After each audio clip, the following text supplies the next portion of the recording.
Although the chairperson of the African Union actually released a statement that left everybody actually embarrassed in terms of characterizing the elections that took place in Tanzania.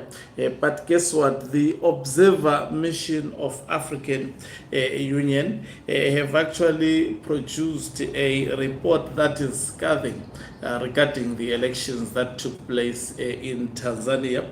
And I will be actually unpacking some of the issues raised on that particular report. It's quite lengthy of the issues, but we'll try to do it as fast as possible. Greetings and welcome on your lovely channel, the Hlonipani Global News. If you're watching us for the very first time, please do remember to press the red or black subscribe button so that next time when we beam live, you become the very first one to watch us. So, according to the African Union Observer Mission's preliminary report on Tanzania's 2025 general elections, highlights several irregularities across the pre-election, election day, and post-election phases.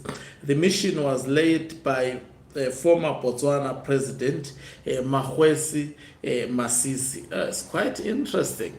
Number one, the report identified that there was a lack of political competitiveness. The main opposition party, that is Chadema, boycotted the elections, and its leaders, Tundu Lissu and John Heche, were arrested. The act Wazalendo presidential candidate was disqualified, severely undermining electoral competition. The AU mission concluded that these developments diminished the competitiveness of the elections and violated the AU's charter's principles of political participation. So that was the finding, especially in terms of political participation, where they highlight that opposition political party leaders, main opposition political party leaders, were arrested and some were actually disqualified. Number two, flawed legal and constitutional framework. That was the second discovery. The Constitution prohibits challenging presidential results in Concord.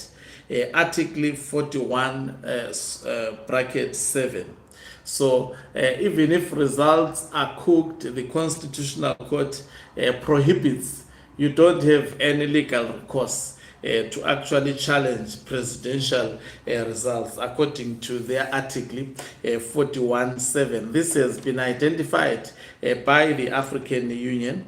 INEC commissioners are appointed by the president. So the people who see the elections, they are appointees from the president, compromising institutional independence. So this was the other finding. The other finding, these provisions, they say these two provisions violate the African Charter on Human and People's Rights and AU election principles. So we are back again. Apologies, it's because of the service.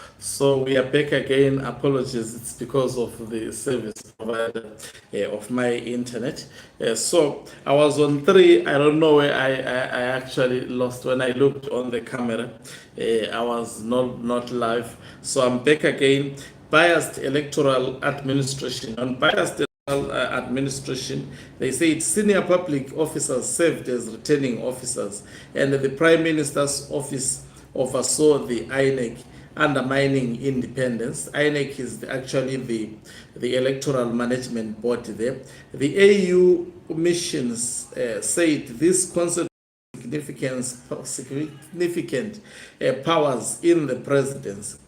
Some observers were denied access to polling stations and early voting closing. 4, so we'll go to 5. I don't know whether 3, this network is really giving me the hardest time ever. 5, security force abuse and election violence. Protest, gunfire, curfews, violence occurred in major cities such as Dar es Salaam and Mwanza. Observers faced security risk and could not reach polling areas. The AU noted allegations of excessive use of force and politically motivated abductions that were never investigated. This is serious. 6. Manipulation and irregularities in voting. Reports of ballot stuffing, voters being given multiple ballots, and unchecked identities at polling stations. Some ballot counts did not tally, and observers were expelled during counting. The AU concluded that these practices compromised election integrity. 7.